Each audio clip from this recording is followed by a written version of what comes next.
Hola a todos y bienvenidos a nuestro sexto episodio de Sin Cuentos ni Cigüeñas, el podcast en español de Planned Parenthood of Florida. El tema de hoy tiene mucha relación con el episodio anterior. Si es que no lo habéis escuchado, escuchadlo.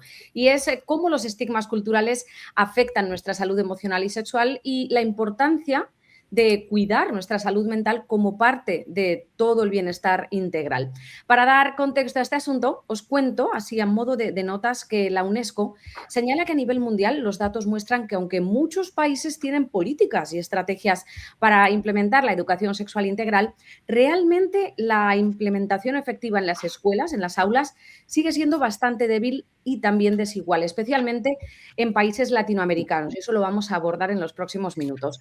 Y es que en Latinoamérica, en América Latina, en el Caribe, esta brecha de conocimiento en las escuelas se mantiene, lo que implica que, bueno, pues muchos jóvenes crecen sin recibir información certera, información fiable sobre sexualidad, salud reproductiva, orientación sexual, consentimiento, todo este tipo de temas y cuestiones. Y específicamente para hablar de este tema contamos hoy con Wendy Rodríguez, terapeuta en Planned Parenthood of Florida, también con Edith Shiro, psicóloga, y Lucía Labaut, una joven cubana que tras pasar su adolescencia, su juventud en su país de origen, en Cuba, recientemente se mudó a Miami, en el estado de Florida, y vamos a poder contar con su testimonio para que nos cuente las diferencias. Gracias a todas por estar hoy en Sin Cuentos ni Cigüeñas. Creo que, bueno, vamos a intentar concienciar a la población hispana, a esos jóvenes que nos escuchan, sobre la importancia de tener estas bases de conocimiento de la sexualidad y todo lo que esto implica y cómo repercute en las relaciones sociales. Así que, bueno, sin más rodeos, comenzamos. Lucía, te pregunto, cuando piensas en tu adolescencia en Cuba, ¿cómo describirías la educación sexual que recibiste y qué efecto tuvo en tu forma de entender la sexualidad? Bueno, yo pudiera decir, yo creo que algo mencionado sobre esto es que yo sí notaba una brecha evidente entre lo que sería la intención y el propósito de educar a la población en temas de sexualidad y luego la implementación práctica. Yo creo que eso también se pudiera extender a otros países de Latinoamérica. Mi experiencia como estudiante, por ejemplo, es que esto estaba diseñado para que fuera sistemático. Si tú, por ejemplo, vas a Cuba y revisas lo que serían los planes de estudio, te darás cuenta que se menciona la educación sexual, que esto está presente y que además es un elemento clave. Sin embargo, en la realidad, ¿qué es lo que pasa? Yo, por ejemplo, no tengo recuerdos de muchas clases o de muchos espacios en el aula donde se haya abordado este tema. Digamos que sí, lo he tenido. No puedo recordar más de 3, 4 momentos a lo largo de mi vida como estudiante. Entonces, Wow. por ejemplo, era simpático porque a veces invitaban a una enfermera, iba a dar las charlas, iba con sus materiales, pero los estudiantes, y más sabes que los cubanos somos como muy espontáneos, empezaban a hacer chistes, bromas, aquello terminaba siendo muy divertido, pero conclusión que no sabías prácticamente nada sobre estos temas. Y yo creo que estaban muy enfocados en los temas de reproducción sobre todo y de protección, es decir, cómo cuidarse, pero sabemos que la sexualidad es mucho más amplia que eso. Y esto me lleva a la siguiente pregunta para Wendy, y es que en muchas familias latinas, como hispanas, que somos todas, el tema del sexo sigue siendo pues tabú, ¿no? Te pregunto, ¿qué consecuencias emocionales ves en tus pacientes que crecieron con esta falta de diálogo? Claro, en muchos de mis pacientes latinos, ¿verdad? Crecer en un ambiente donde el sexo es un tema prohibido genera varias consecuencias emocionales en la adultez, ¿no? Entonces, una de las más comunes es ese sentimiento de vergüenza o culpa por pensamientos, deseos o conductas sexuales, ¿no? Entonces, al no haber recibido información clara ni espacios abiertos de diálogo, muchas personas internalizan la idea de que la sexualidad es mala o peligrosa, lo que, claro, dificulta el desarrollo de una identidad sexual saludable. Wow, mucho me llama la atención lo que acabas de decir, y es verdad, ese sentimiento, no solo el estigma, sino el sentimiento de culpa. Edith, ¿qué deberían tener en cuenta las familias hispanas que desean crear pues, un entorno más sano para hablar de emociones, de relaciones y de sexualidad, por supuesto, con sus hijos y con sus hijas? Fíjate que esto no es un tema solamente, es un tema global y específicamente nuestras familias latinas tienen esta paradoja donde en las creencias religiosas que ponen el sexo como tabú y la apertura a hablar de la sexualidad en general y al mismo tiempo está otro valor de casarse, tener hijos y entonces hay como una contradicción donde en algún momento te tienes que pasar un switch de que por cierta cantidad de años no puedes hablar de sexo, no puedes saber de sexo, no tienes nada que ver con eso, y de repente te tienes que casar y tienes que procrear. Entonces, imagínate esa contradicción, y eso es hace 20, 30 años. Hoy en día, nuestros niños, y de eso lo sabemos, obtienen toda la información que no reciben en la casa y en la escuela en el Internet. Entonces estamos hablando ahorita de otro tipo de conversación, porque lo que hace 20, 30 años era, ok, no hay información, y entonces los jóvenes o los adultos jóvenes hacían lo que creían y tenían sus propias imaginación de lo que iban y sus equivocaciones y sus errores y cómo navegaban la sexualidad. Hoy en día se llenan de información errónea, distorsionada, correcta, la que sea, pero llenos de información, ¿verdad? Entonces se basan en el compañero, en el Internet, en las redes sociales, para obtener lo que no obtienen ni de la casa ni de la escuela. Entonces, una de las cosas más importantes es realmente abrir al diálogo, porque eso está pasando de todas maneras. Entonces, si podemos abrir a esta conversación, tanto en la casa como en las escuelas, entonces la información que llega a nuestros niños y a nuestros jóvenes ya no sería tan distorsionada. Pero para eso los padres tienen que tener esta educación de la sexualidad también, que no la tienen. Claro, es el gusano que se muerde la cola, ¿verdad? Y en tu práctica con pacientes latinos aquí en el estado de Florida, ¿qué patrones observas cuando se mezcla pues, la cultura, el silencio en torno a la sexualidad y también ya incluimos la salud emocional? Totalmente, y esto se aplica a las emociones también. Fíjate que con padres que vienen de backgrounds, de culturas más religiosas en general, no solamente cristiana, católica, sino judeocristiana, hay un gran tabú en hablar de la sexualidad y hay mucho más represión y mucho más evitación al tema, pero de alguna manera es como que si fuera inconscientemente y por debajo son temas que todo el mundo sabe que están, pero nadie los quiere hablar. Entonces me llegan a la consulta chicas, sobre todo niñas, entre 12 y 18 años, donde yo las tengo que acompañar al ginecólogo. Y luego con todo el cariño del mundo, claro, porque no quieren ir con su mamá o con su papá o con maestros porque no tienen la confianza y los padres no tienen la apertura. Entonces siempre me dicen, Edith, bota a mis padres de la oficina para que yo te pueda contar cosas, para que podamos hablar. Y muchas veces termino o llevándolas a mi ginecóloga o acompañándolas y en algún momento, claro, después hago el puente de comunicación con los padres, obviamente, pero prefiero que tengan un poco de el cuidado de la educación física y emocional a que no la tengan, ¿verdad? Entonces toma un proceso hasta que eso se abre, hasta que los padres también pasan por un proceso de educación, un proceso de apertura, decir, sabes que sí, como que sí es bueno hablar de esto. Y hoy en día estos roles, también roles, el rol de la mujer, que creo que mencionaste en algún momento, que es lo que se espera de la mujer, ¿verdad? Que sea la que cuide la casa, la que procree, la que tenga los hijos. Pero sabes que esos roles están cambiando, se están transformando, el del hombre también, el hombre no es solamente el proveedor. Hoy en día creo que lo que he visto, por lo menos en mi consulta, que hasta los más pequeños tienen conversaciones de sexualidad un poco más abiertas que no pueden tener con los adultos, ni con los maestros, ni con los profesores. Entonces se sienten muy aislados con esto porque no tienen a quién recurrir. Y al hilo de lo que estamos hablando sobre estos huecos de conocimiento que comentas tanto tú, Edith, como también decía Lucía hace unos minutos, me viene a la cabeza pues, la siguiente pregunta para Wendy, y es que para quienes crecieron pues, con estigmas, con desinformación sobre las relaciones, la sexualidad, la identidad, ¿cómo trabajas en terapia para que puedan construir una vida y una visión más sana y sobre todo sin culpa como la que está hablando Edith en estos momentos? Sí, claro, secretismo, ¿verdad?, alrededor del sexo, puede generar un profundo temor al juicio. Entonces, la ausencia de espacios de diálogo abierto sobre la sexualidad puede contribuir a sentimientos de soledad, confusión y desinformación en personas dentro de comunidades latinas. Entonces, muchos de nuestros pacientes temen esa decepción a sus familiares, ¿no? Incluso muchos años después, creando un conflicto emocional entre valores culturales y su propio bienestar. Entonces, en terapia trabajamos en cuestionar estos mensajes heredados, ¿verdad? Y construir una visión más compasiva, informada y saludable de la sexualidad. Y pasamos con Lucía para preguntarle pues, su visión personal, no como profesional de la salud mental, sino en este caso como mujer hispana y migrante en Florida. ¿Qué obstáculos encontraste al intentar acceder a información o a servicios de salud sexual y emocional aquí en el estado en comparación con Cuba?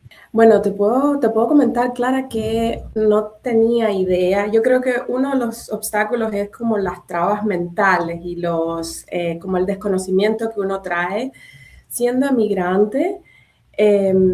Ahora yo sé, por ejemplo, que hay muchas opciones, que hay muchos canales y vías de información y de ayuda, pero un tiempo atrás llegas de tu país y lo primero que dices es, bueno, en mi país estas cosas solían ser gratis, pero llegando aquí a este nuevo contexto probablemente cueste mucho dinero, cosa que no necesariamente tiene que ser así. Y, por ejemplo, eso era un obstáculo. Yo diría también, no en mi caso personal, pero sí lo he visto cerca de mí, el idioma. Es decir, hay personas que llegan sintiéndose súper cómodos con el español y para nada con el inglés, y lo primero que piensan es que estos servicios van a estar en idioma inglés y va a ser de difícil acceso para esas personas, yo diría. Uno puede pensar también que hay pocas opciones, y yo creo que también me parece, y por eso creo que es bueno que sean estos programas, porque creo que hay poca divulgación, o al menos, no sé, Efectivamente. uno se entera. Hago un inciso en esto que acabas de decir. La barrera del idioma es algo que afecta como inmigrantes, impacta negativamente pues a todas las personas de Latinoamérica que obviamente vienen de países de habla hispana y que cuando emigran aquí y no han podido recibir educación en inglés en sus países de origen encuentran pues un obstáculo, y muchas veces me dicen y me cuentan en los centros de salud cuando voy a hacer entrevistas, a recolección de historias de pacientes, me cuentan esa barrera del idioma. Y por eso en Planned Parenthood tenemos, por ejemplo, los servicios que ofrecemos, todos son tanto en español como en inglés, incluso también con el creole, que es otro idioma que hablan muchas personas de Haití. Me parece bien importante que hables de esa barrera tan fuerte a la que os enfrentáis muchas personas cuando llegáis aquí. Y Edith, muchos adultos hispanos crecieron, como ya estaba diciendo Lucía, sin educación sexual formal, ¿no? Entonces, ¿cómo se manifiesta esa falta de información en la vida adulta? Especialmente pues, en las relaciones, en la autoestima, muy importante, y en el bienestar emocional. Buenísimo eso que dijo Lucía, porque esas barreras lo que crean son miedos. La ignorancia muchas veces y la falta de información no solamente crea la culpa, sino también el miedo. Y no solamente el miedo por no tener, por la barrera del idioma, que creo que es tan importante, y me alegro tanto que Planned Parenthood pueda hacer todos estos programas en español y que estemos haciendo este tipo de conversaciones que se necesitan para la comunidad latina en Estados Unidos cada vez más, sino también el miedo que está sucediendo hoy en día de los inmigrantes que no están pudiendo recurrir a los recursos que existen por miedo a ser deportados, por miedo a ser perseguidos, por miedo a que se les incrimine por algo que no son o que no tienen. Entonces, hay una serie de variables que están impidiendo que nuestra gente latina pueda recibir la educación, la información y la ayuda. Entonces, parte de lo que creo que es muy importante es mantener contacto con la comunidad, porque el aislamiento, no solamente por la barrera del idioma, el dinero y el miedo, hace que entonces te quedes en ese círculo vicioso de no saber, de no tener, de no conocer, y se vuelve cada vez más grande el problema, ¿no? Entonces tenemos a veces adolescentes embarazadas que no tienen dónde ir, tenemos a veces chicos que están teniendo sexo, están usando drogas, no, bueno, o sea, están teniendo altísimos niveles de ansiedad, suicidio, que ha subido muchísimo desde la pandemia. Y no es que quiero traer malas noticias, lo que quiero decir es que estos son el tipo de temas y de síntomas que estamos viendo en nuestras comunidades latinas y que sabemos que sí hay recursos, como dice Lucía, sí hay recursos, sí hay organizaciones no gubernamentales, todo tipo de apoyo que no necesariamente tiene que ser pagado, sino que son accesibles, pero por estas barreras de ignorancia, de miedo y de culpa no se pueden accesar. Y muchas veces las organizaciones como las escuelas y los centros de padres no están proveyendo por estas limitaciones, creencias limitantes de, no se habla de sexo, no se habla de migración, no se habla de suicidio, que ese es otro de los temas que están relacionados. Una niña de 15 años que está embarazada, lo que está pensando es, me sigo viviendo, me mato, tengo el hijo, no lo tengo, con quién hablo, dónde recibo apoyo, ¿verdad? Entonces, eso es uno de los casos que sucede y que son altos niveles de teen pregnancy, ¿no? De embarazo adolescente. Pero asimismo con empezar la sexualidad muy temprano, o sea, chicos que a los 12 años ya están teniendo sexo sin ningún tipo de información. Sí, desafortunadamente alguna de estas cosas. Y la tercera cosa que quería agregar es la pornografía. Que la pornografía lo he visto ahora mucho más que antes y eso me preocupa muchísimo porque está tan accesible y es una distorsión de la información de la sexualidad, pero a altos niveles, ¿no? Sigo a una psiquiatra muy, muy conocida a nivel mundial, ella es española, y Marian Rojas Estapé tiene un episodio solo dedicado a la pornografía que me imagino muy querida mía, sí, claro, conocida habrás mía, escuchado. sí. Y mira, lo escuché una vez, escucho los podcasts cuando estoy en el coche conduciendo, porque aquí en Florida, pues como las distancias son enormes, te da tiempo a escuchar episodios y episodios, ¿no? Y escuché el de Marian de pornografía no una, sino 2 veces, en 2 viajes diferentes, porque yo creo que no me dio tiempo a procesar los datos miserables, dramáticos, altísimos y el impacto tan negativo que tiene la pornografía en las mentes jóvenes, en todo el mundo, pero en los adultos también, pero especialmente ese impacto que tiene en los jóvenes. Entonces, ¿qué señales pueden indicar que la falta de educación sexual está afectando ya a la salud mental de una persona, incluso si la persona no lo reconoce directamente, ¿no? ¿Y cómo tratamos en nuestras sesiones de salud mental en Planned Parenthood todos estos problemas? A veces se observa con frecuencia dificultades para establecer límites, ¿no? O comunicar necesidades dentro de las relaciones íntimas. Cuando una familia evita hablar sobre el cuerpo, el consentimiento y la seguridad emocional, la persona puede llegar a la adolescencia, la adultez, sin las herramientas necesarias para expresarse o abogar por sí misma, ¿no? Entonces, lo que contribuye a la ansiedad, confusión y nos podemos ver en unas situaciones vulnerables, especialmente cuando se trata de relaciones. Y si comparamos la educación que recibe pues, una persona en un país latinoamericano con la que puede recibir, y no solo educación sexual, sino pues, acceso a servicios relacionados con la sexualidad, con la reproducción en Estados Unidos, que me consta que también son muy limitados en una gran parte de Latinoamérica, te pregunto, Lucía, hoy que ya tienes pues, más herramientas, más conocimientos, ¿qué puedes decir que te ayudó a romper pues, el silencio y hablar con más libertad sobre pues, tu sexualidad y tu bienestar emocional? Te podría mencionar 3 cosas así. Una de ellas yo creo es que he tenido la suerte de haber estado expuesta a mucha diversidad, digamos, personas de diferentes entornos, países, contextos, con diferentes historias y experiencias. Y yo creo que eso te ayuda a entender cuán diversa es la sexualidad y cuántos aspectos esto tiene, ¿no?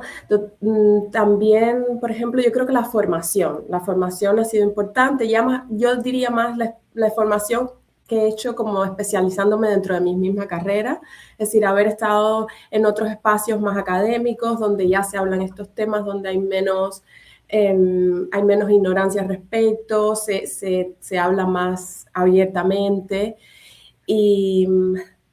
Y bueno, en tercer lugar, yo diría mis amigos. ¿Y mis amigos por qué? Porque he construido, creo que he creado lazos profundos con amistades y eso también ayuda a que determinados temas que no puedes hablar con otras personas, lo puedes hablar con alguien, al menos casi que como si lo hablaras contigo mismo, ¿no?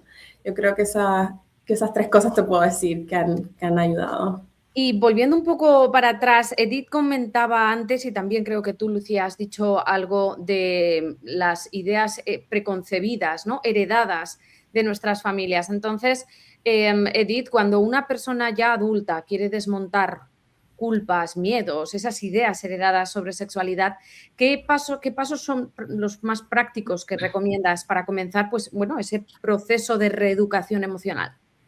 Yo creo que tomar responsabilidad hoy en día de la conversación que es la sexualidad no es el acto sexual, la sexualidad no es un evento solo, la sexualidad es todo un rango de comportamientos, de emociones, la sexualidad comienza desde la barriga, desde el útero.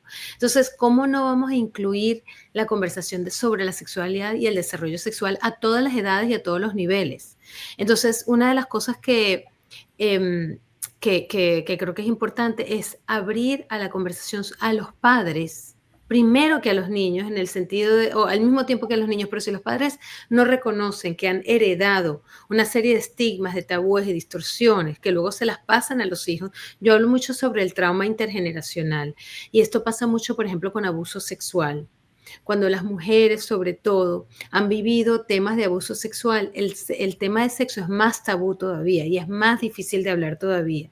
Entonces, imagínate eso, heredar eso de generación en generación, y lo veo mucho que es la niña que tiene la mamá abusada sexual, que tiene la abuela abusada sexual, que tiene la bisabuela, y entonces la relación que tienen con los hombres al respecto y con su propia sexualidad y el miedo y el estigma y el dolor y el trauma que llevan en el cuerpo con eso. Entonces, hasta que no se sana eso a nivel intergeneracional, eso se repite y se repite y se repite. Por eso es que estas cosas hay que hablarlas, hay que abrirlas. Obviamente yo creo que en un ambiente protegido, cuidado, donde haya esa seguridad, esa validación de todo eso, de todas esas experiencias.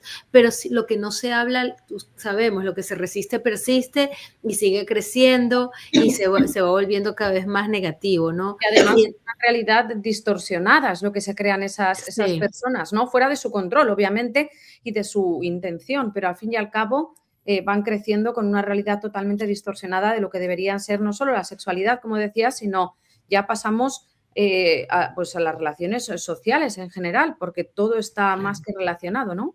Claro, sí, sí, y obviamente afecta a los niños. Y fíjate que son mensajes que se van transmitiendo de generación en generación, no necesariamente explícitos, sino muchas veces implícitos e inconscientes, donde ya la amenaza de abuso sexual, por ejemplo, o la amenaza de que la sexualidad es negativa, o es mala, o es dolorosa, o viene con mucho trauma, ya se va transmitiendo. Yo hasta hablo a nivel de cuerpo, a nivel de ADN, que eso se va transmitiendo. Entonces, hay todo un tema de sexualidad en nuestra cultura que hay que sanar. Y eso se empieza por hablarlo, por abrirlo, por aceptarlo, por transformarlo.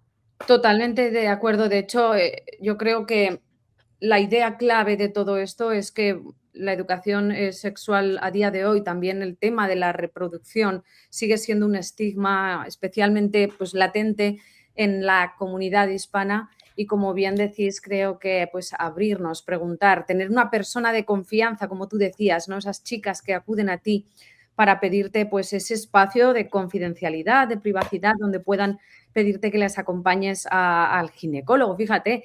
Y por último, antes de cerrar este episodio del podcast, preguntarte, Wendy, que desde Planned Parenthood, ¿cómo podemos ayudar a todo aquel que quiera aprender pues, sobre educación sexual, sobre sus opciones, todo aquel que también pues, quiera o crea que necesita ayuda de un profesional para, bueno, pues desahogarse, desbloquear ciertas creencias limitantes adquiridas que llevamos hablando todo este rato? Claro, entonces en Planned Parenthood, ¿verdad? Podemos ser un recurso para cualquier persona que desea aprender sobre la salud sexual, conocer sus opciones o buscar apoyo profesional para manejar creencias o experiencias difíciles. En Planned Parenthood ofrecemos información sobre la autonomía, métodos anticonceptivos, consentimiento, placer y relaciones saludables. Y para hacer una cita, por si acaso se te ha olvidado, yo que lo tengo aquí en mente, claro, yo me paso el día entero con el teléfono de Plan Parejo en la cabeza.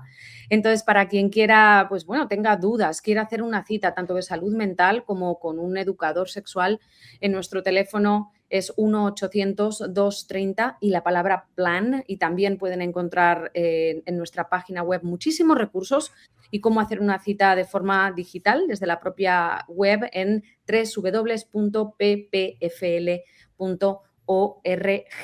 Y bueno, ha llegado el momento pues de cerrar este episodio. Me ha encantado este episodio. Creo que habéis aportado, yo aquí estoy escuchando prácticamente, habéis aportado muchos conocimientos. Gracias a las tres por acompañarnos hoy y por compartir todas estas pues vivencias profundas, vivencias profesionales, vivencias personales en consulta, en vuestro propio desarrollo desde niños, adolescentes, jóvenes a adultos, y que son tan reales, ¿no? Vuestras voces representan seguro a miles de jóvenes que han pasado pues por situaciones parecidas, y estoy más que segura que con estos relatos seguramente muchas personas pues se sentirán más acompañadas y menos juzgadas.